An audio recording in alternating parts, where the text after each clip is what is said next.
with a truth he never saw coming. His target is the man who holds his future in his hands. The sun was starting its descent over the streets of Sacramento, painting the sky with streaks of gold and amber.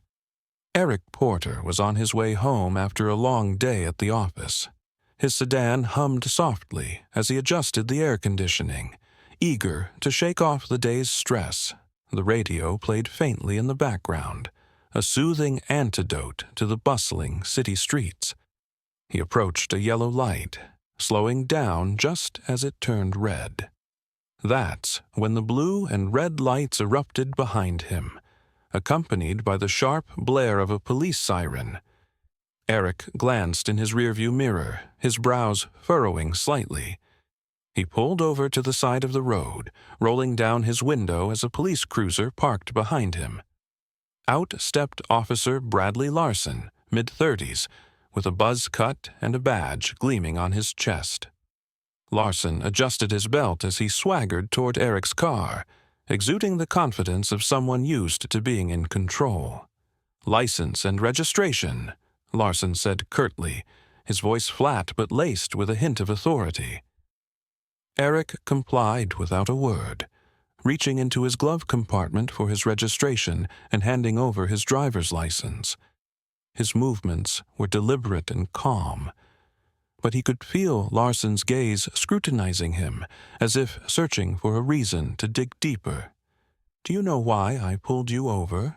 Larson asked, leaning closer to the window. "I'm not entirely sure," Eric replied evenly, his tone polite but firm. "You didn't come to a full stop at the light," Larson said, though there was a flicker of hesitation in his voice. Eric frowned but nodded slightly. "I see. I thought I slowed down in time, but I understand." Larson didn't respond immediately. Instead, he lingered, his eyes narrowing as he studied Eric more closely. It wasn't just a routine stop anymore, at least not for Larson. His posture shifted subtly but noticeably, as if he had already decided this was more than a minor infraction. The officer glanced at the license in his hand. "You're not from around here, are you?" he asked. Eric hesitated for a fraction of a second before replying, "I moved here a few months ago. My address is on the license." But Larson wasn't really listening. His questions were starting to take on an edge, just enough to suggest that he wasn't concerned about a traffic violation anymore. Eric's calm demeanor seemed to work him, and he leaned in closer. "Where were you headed in such a hurry?" "Just going home," Eric replied. His tone remained steady, but the subtle shift in the air was impossible to ignore. Larson didn't just see Eric as a driver anymore. He saw something else, something that warranted suspicion. Eric could sense the tension building, but he didn't flinch. Little did Officer Larson know, the calm exterior wasn't naivety. It was control. This was just the beginning. Larson took a step back, folding Eric's documents with exaggerated slowness before tucking them into his chest pocket. He straightened up, his expression shifting into something faintly smug, as though he'd already made up his mind about the man sitting in front of him. "Step out of the car for me," Larson ordered. Eric's grip on the steering wheel tightened briefly, but his face betrayed no reaction. "Is there a specific reason for that, officer?" he asked, his tone measured. Larson's lips twitched, but he masked it quickly. "I asked you to step out of the car. You don't want to make this harder than it has to be." The threat hung in the air, unspoken yet unmistakable. Eric exhaled slowly and opened the door. As he stepped out, Larson's eyes flicked over him, sizing him up. Eric stood a little taller than the officer, his shoulders broad but his demeanor unthreatening. His tailored suit suggested professionalism. His polished shoes hinted at someone meticulous and careful, yet none of that seemed to matter. Larson gestured toward the front of the car. Hands where I can see them. Eric complied, his movements calm and deliberate. Is there something specific you're looking for? He asked. Officer Larson smirked faintly. Just routine. We've had some incidents around here. You can never be too careful. Eric turned his head slightly, locking eyes with Larson. Incidents involving men in business suits driving sedans? Or does this have more to do with something else? The question landed like a punch, and for a moment Larson's composure faltered. He straightened up, his hand drifting toward his belt, more reflex than necessity. "Watch your tone," he said, his voice hardening. "I'm simply asking a question." Eric replied. There was no defiance in my voice, just a quiet firmness that seemed to unsettle the officer. Larson leaned closer, his eyes narrowing. "You seem awfully familiar with how this works. You got something to hide?" Eric let the silence stretch for a beat before answering. "No, officer. I just believe in being clear about the reasons for an interaction like this. Transparency, you know?" Larson scoffed, but didn't reply. He stepped back, pacing a small circle in front of the car. The dynamic was shifting in ways he couldn't quite grasp. Eric wasn't reacting the way most people would. There was no fear, no stammering, no nervous fidgeting. Instead, there was control, poise, and an unsettling calm that put Larson on edge. "You seem pretty confident," Larson muttered almost to himself. "Like you think you know what's going to happen next." Eric didn't rise to the bait. Instead, he tilted his head slightly. "Confidence isn't the issue here, officer. Respect is." Larson froze for half a second before turning back to face him. The smoke was gone now, replaced by something sharper, almost defensive. He opened his mouth to reply, but the words didn't come out. Eric's composure was throwing him off balance, and he didn't like it. As the silence stretched, the tension between them felt electric, and Larson was starting to realize this wasn't going to play out the way he'd expected. But instead of backing down, he doubled down. The real test was about to begin. Larson tapped his fingers against the holster on his belt, his frustration barely concealed. He wasn't used to being challenged, especially not by someone who looked like Eric. His gaze flicked back to the sedan as though searching for a justification he hadn't yet manufactured. "Turn around and place your hands on the hood," Larson said, his voice clipped. "I need to check for weapons." Eric raised an eyebrow. "Weapons?" he repeated, his tone incredulous, but still measured. "Do I look like someone who's carrying a weapon?" Larson's jaw tightened, and for a moment his composure cracked. "I'm not going to ask you again." Eric hesitated, a flicker of something unreadable passing across his face. Then, without a word, he turned and placed his palms flat against the hood of his car. Larson approached. The crunch of his boots on the asphalt broke the uneasy silence. The officer patted Eric down in quick, rough movements, his hands lingering a little longer than necessary. It wasn't just a search.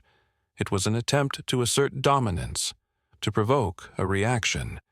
But Eric didn't flinch, didn't stiffen, didn't so much as shift under the invasive scrutiny.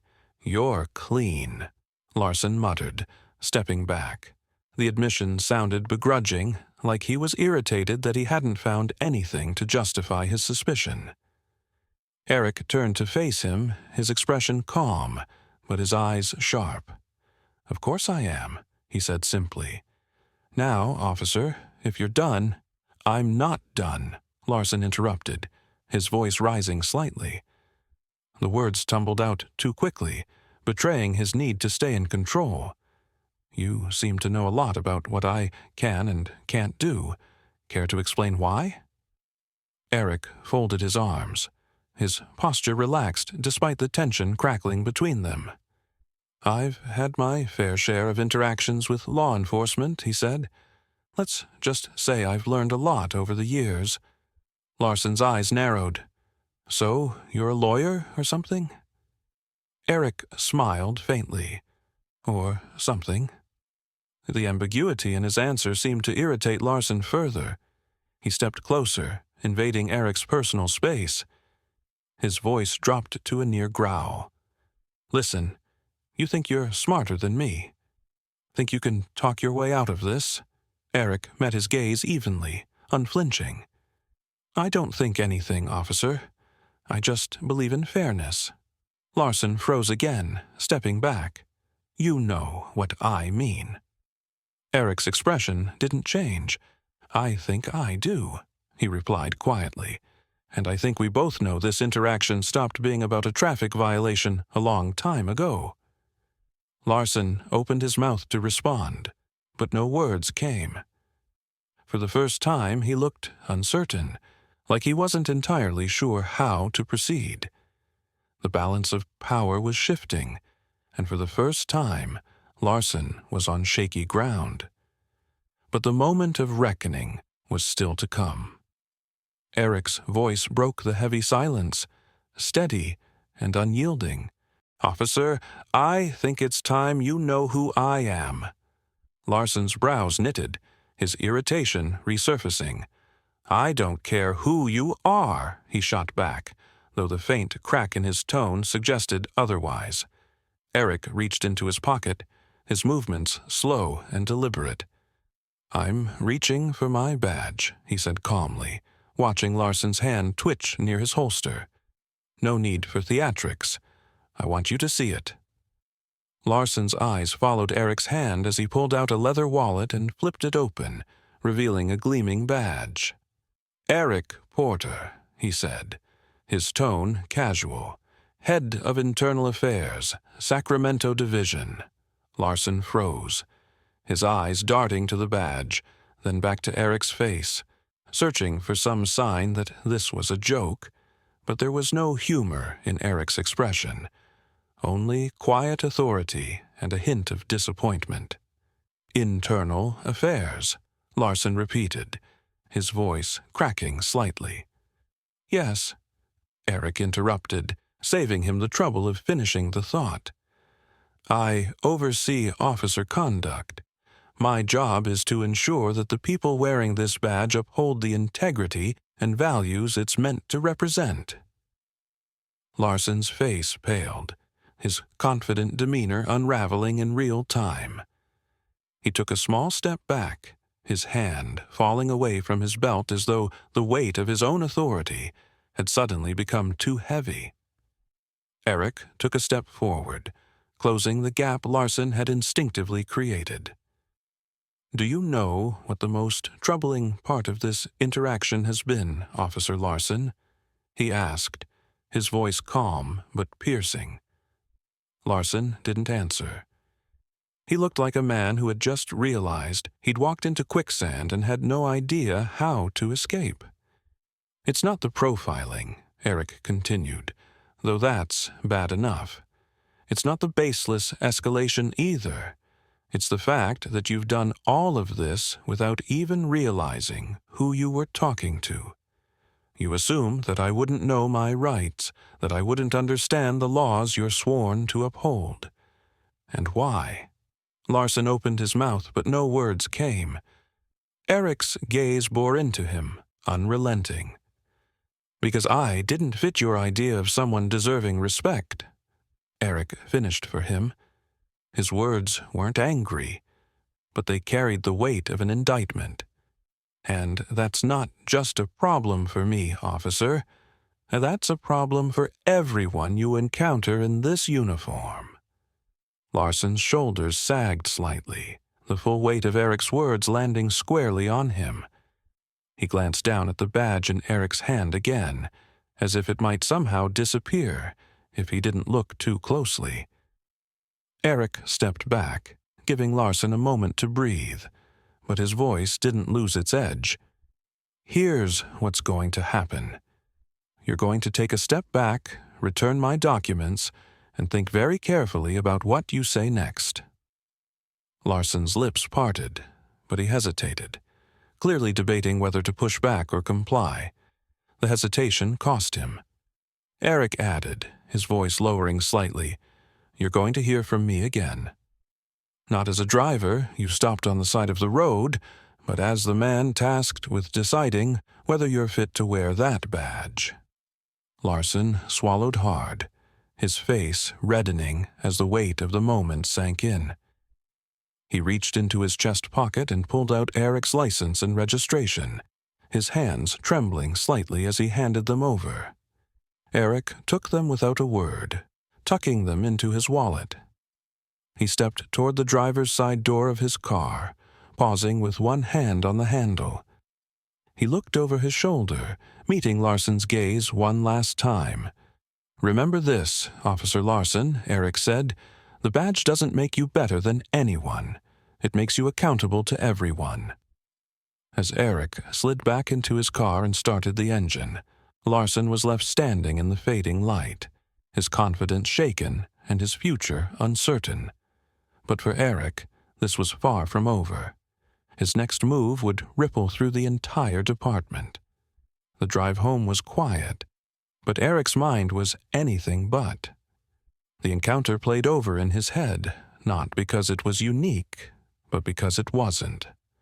Larson wasn't the first officer Eric had dealt with like this, and he knew he wouldn't be the last. But this time, things would be different. This time, Eric had the authority to act. The next morning, Eric sat at his desk, the early sunlight streaming through the blinds of his office at the Sacramento Police Department's Internal Affairs Division. A file sat open in front of him. Officer Bradley Larson. His record wasn't spotless. Minor complaints of unprofessional conduct, excessive stops, and vague misunderstandings that had never been properly addressed. Eric leaned back in his chair, his fingers steepled, as he thought about the broader implications. Larson wasn't an anomaly. He was a symptom of a deeper problem.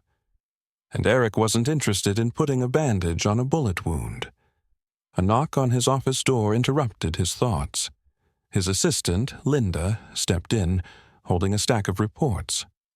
"Morning, Mr. Porter," she said. Eric nodded, taking the files from her. "Thanks, Linda. Can you also schedule a meeting with Chief Daniels for this afternoon? There's something I need to discuss with him." Linda hesitated, sensing the weight in Eric's tone. "Of course," she said before slipping out of the room. Eric turned his attention back to Larson's file, but his focus wasn't just on the officer. This was bigger than one man and one interaction. It was about the culture that allowed someone like Larson to feel justified in his behavior. And if there was one thing Eric knew, it was that culture started at the top. Later that afternoon, Eric sat across from Chief Daniels in a conference room. Daniels, a seasoned veteran with salt and pepper hair and a no-nonsense demeanor, leaned back in his chair listening intently as Eric recounted the traffic stop. "I could have written it off as just another bad interaction," Eric said, his voice steady but resolute. "But that would have been a mistake. Larson's behavior isn't an isolated incident. It's a reflection of how much work we still have to do." Daniels rubbed his temples, exhaling slowly. "This isn't the first time Larson's name has come up," he admitted. "But we've always handled it internally, quietly." "And that's the problem," Eric replied. "Quiet doesn't fix anything. Quiet lets it keep happening. It's time to be loud." Daniels looked at him, the weight of the conversation etched into his face. "What are you proposing?" "A department-wide review," Eric said without hesitation. "Not just of individual officers, but of our training, our protocols, our accountability systems. We can't keep sweeping this under the rug. If we don't hold ourselves to a higher standard, how can we expect the community to trust us?" Daniels leaned forward, his hands clasped on the table. "You're going to ruffle some feathers with this," Good, Eric said simply. It's about time someone did. The following weeks were a whirlwind of meetings, interviews, and reports. Eric worked tirelessly compiling data, speaking with officers and holding public forums to hear directly from the community. The Larson incident became a catalyst for change, a turning point that forced the department to confront its flaws head-on. Larson, for his part, faced an internal hearing. Eric made no secret of his involvement, sitting across from Larson during the proceedings and watching as the officer squirmed under the scrutiny. The hearing resulted in a suspension, but Eric knew the real victory wasn't in punishing Larson, it was in preventing the next Larson. I've got the summary on last month's misconduct cases. Also, Chief Daniels wanted me to remind you about the department review next week. Months later, Eric stood at the podium of a community event addressing a room full of officers, city officials, and local residents. He spoke not of blame, but of responsibility, of the shared duty to create a system that worked for everyone. His words weren't just a call for accountability. They were a promise of change. Justice isn't just about catching the bad guys, Eric said, his voice resonating through the hall. It's about making sure the people sworn to protect and serve do so with integrity, fairness, and respect for everyone they encounter. That's the badge I believe in, and that's the badge we're building here together. The applause was thunderous, but Eric didn't linger on it. For him, this wasn't the end of the story. It was the beginning of a better one. As Eric stepped down from the podium, he glanced at the faces in the crowd, some skeptical, some hopeful, but all listening. He knew change wouldn't come overnight, but it would come. And for now, that was enough. If this story resonated with you, share it with someone who needs to hear it. Let's start the conversations that matter, the ones that lead to change. Subscribe to our channel for more stories like this, stories that challenge us, inspire us, and remind us of what we're capable of when we stand for what's right.